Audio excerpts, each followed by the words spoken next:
Olympics లో Bharat దూసుకుపోతోంది. Olympics లో భారత్ మరో పతకం సాధించింది. పురుషుల 50 మీటర్ల ఎయిర్ రైఫిల్ విభాగంలో కుశాల్ కాంస్యం సాధించాడు.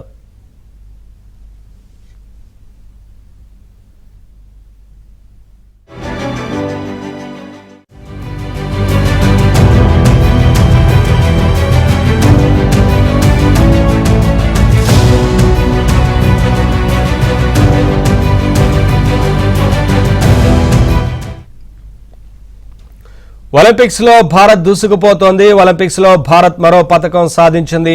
పురుషుల 50 మీటర్ల ఎయిర్ రైఫిల్ విభాగంలో కుశాల్ కాంస్యం సాధించాడు.